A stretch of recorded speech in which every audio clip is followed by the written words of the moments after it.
Ada sebuah kisah unik di sini berhubungan dengan masalah zikir secara umum tentunya. Saya bicara secara umum. Tapi saya yakin banyak di antara kita teman-teman yang belum tahu kisah ini.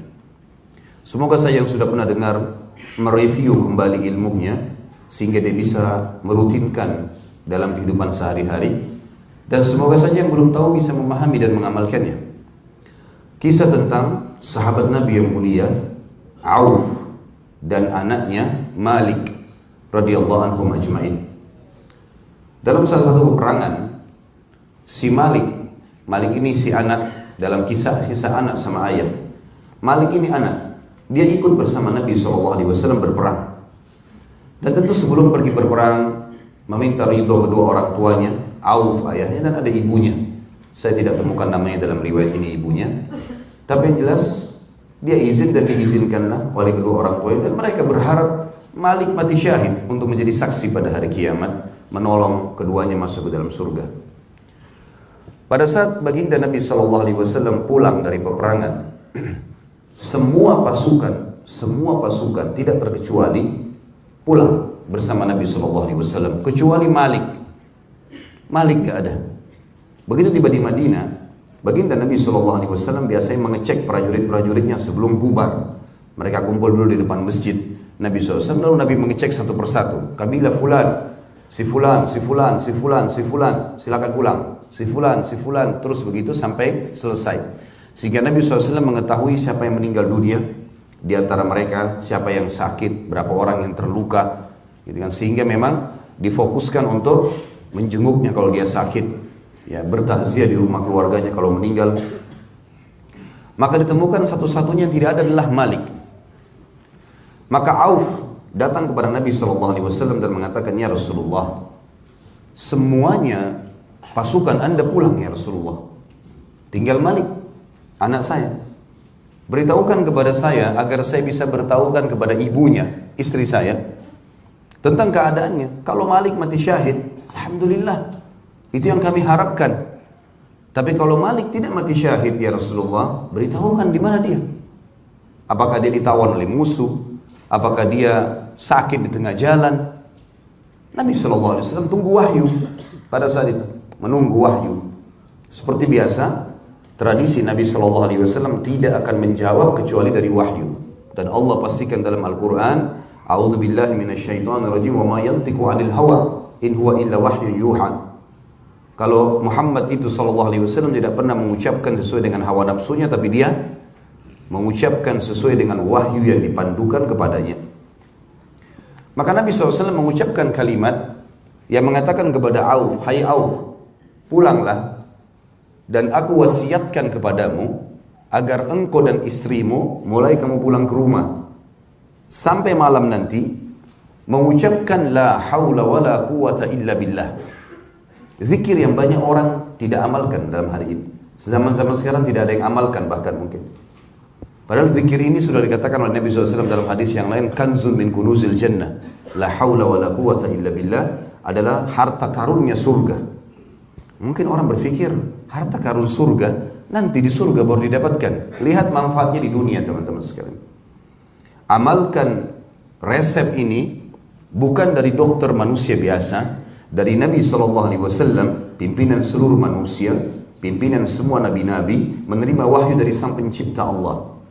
Amalkan la haula wala quwata illa billah, kamu dan istrimu.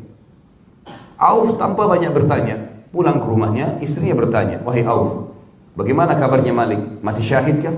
Tertawan musuh kah? Hilang di jalan kah? Apa jawaban Nabi SAW? Kata Auf, Nabi SAW tidak menemukan dia. Tidak ada penjelasan dari wahyu apakah dia mati syahid, apakah dia tertawan, belum ada berita. Lalu apa wasiat? Kata Auf, dia mewasiatkan kita wala illa billah, sebanyak kita mampu. Hari kita amal lain. Bahkan mereka tidak makan, tidak minum, sibuk lisannya dengan la haula wala quwata illa billah, la haula wala quwata illa billah, dengan keyakinan menjadikan zikir ini bisa mendapatkan informasi tentang anak mereka. Sampai akhirnya di awal malam atau pertengahan malam, kalau kita sekarang jam 12 malam, Auf dan istrinya ketiduran karena sudah capek dan malam. Auf menceritakan tiba-tiba pada saat saya sama istri saya lagi lelap tidur, saya mendengar ada seseorang mengetuk pintu rumah di malam hari. Maka saya pun berdiri, kemudian saya membuka pintu dan saya temukan anak saya Malik di depan pintu, membawa beberapa ekor kambing. Maka saya pun bertanya, hai anakku, apa ceritamu? Bagaimana ceritanya nih? Kata Malik, hai ayahku, demi Allah saya ditawan oleh musuh. Dan tangan serta kaki saya diikat dengan rantai-rantai yang besar, serta mata-mata rantai yang kecil, sehingga membuat saya merasa berat, tidak bisa mengangkat tangan dan kaki. Mengangkatnya, menggerakkannya saya tidak bisa. Maka mereka terus menyiksaku sampai akhirnya di malam hari. Baru saja malam hari ini saya berusaha untuk melepaskan diri tapi tidak bisa. Tiba-tiba saja entah bagaimana pertolongan Allah datang, mata-mata rantai itu dengan sendirinya membesar, melebar, sehingga membuat saya bisa melepaskan kedua tangan saya melepaskan kedua kaki saya. Kemudian saya pun mengambil beberapa ekor domba musuh-musuh ini yang saya niatkan sebagai harta rampasan perang, dan membuktikan kepada Nabi SAW kalau saya selamat dan ini domba-domba musuh. Kemudian saya pun membawa ke rumah ini. Kata Auf, tapi anakku, jarak antara musuh dengan Madinah, Nabi SAW aja jalan pasukan 2 hari. Bagaimana kau bisa menempuhnya dengan 1 malam, bahkan hanya beberapa saat? Kata Malik, dalam ini riwayat sahih teman-teman sekalian. Kata Malik radhiyallahu anhu, anak ini yang saleh mengatakan, demi Allah ayahku, pada saat saya sudah mulai niat untuk pulang ke Madinah, saya merasa seperti ada malaikat yang menebahkan sayapnya dan membawaku terbang ke Madinah bersama dengan kambing-kambing ini. Maka keduanya pun bercerita, kemudian ketemu ibunya, mereka bersuka cita pada malam itu. Lalu mereka ke masjid melaporkan kepada Nabi SAW di subuh hari.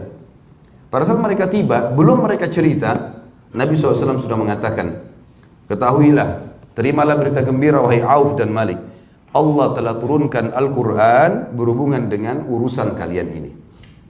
Karena perilakumu mengamalkan zikrullah ini, itu Allah Subhanahu wa ta'ala menurunkan ayat Al-Quran. Ayat yang sudah kita tahu tentu sama-sama berhubungan dengan masalah takwa. Surah At-Taubah, surah 65 ayat 2 dan ayat 3. Akhir ayat 2, A'udzubillahi minasyaitonirrajim, wa may yattaqillaha yaj'al lahu makhraja.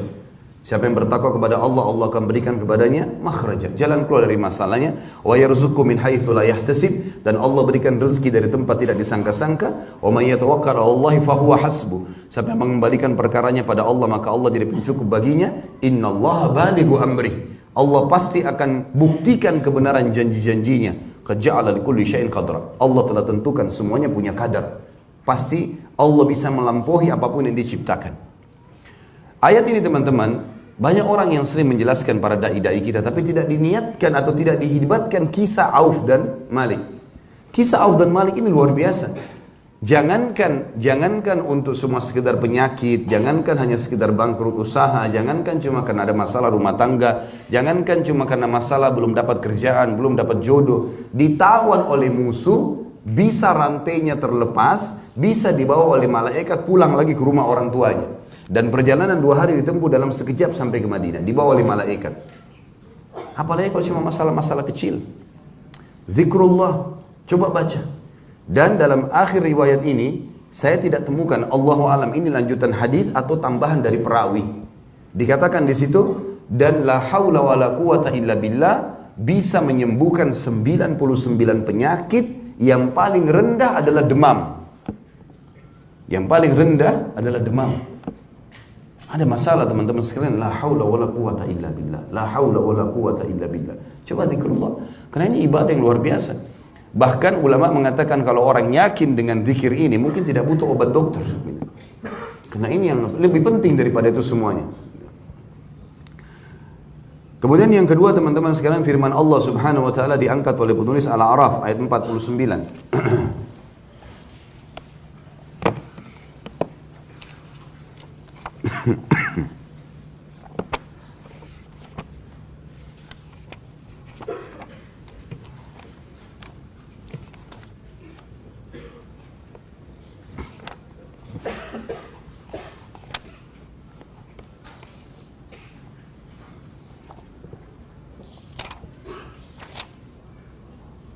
A'udzu billahi minasyaitonir rajim.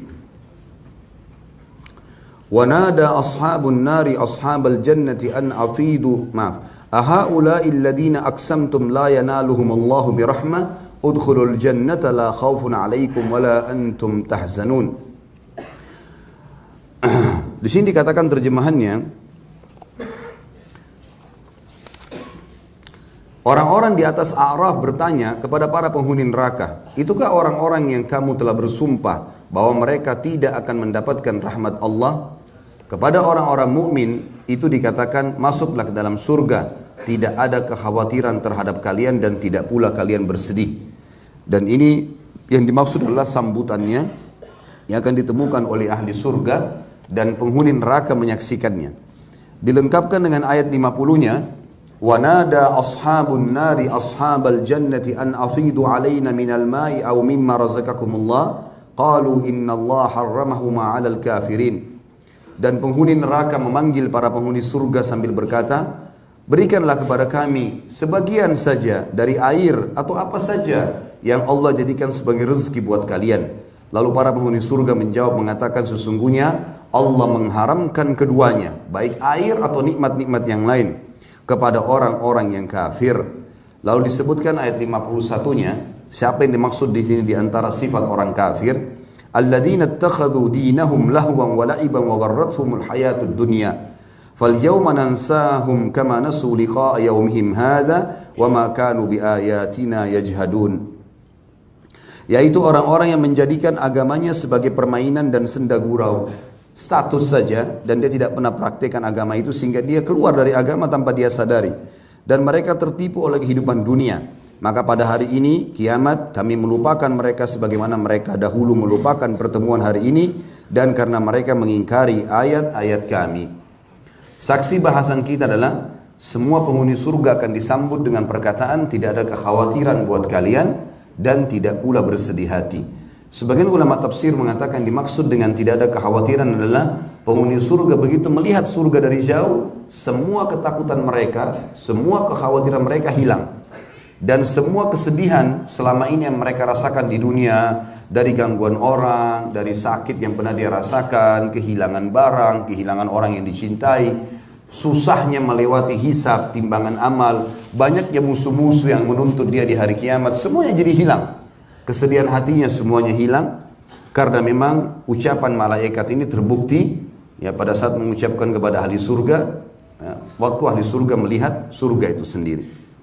فبأي آلاء ربكما تكذبان